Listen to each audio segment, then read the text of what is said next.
faz isso com a gente. Ah, Não podemos viver num mundo sem você. ah,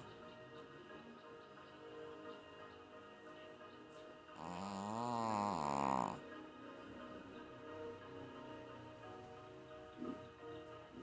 ah.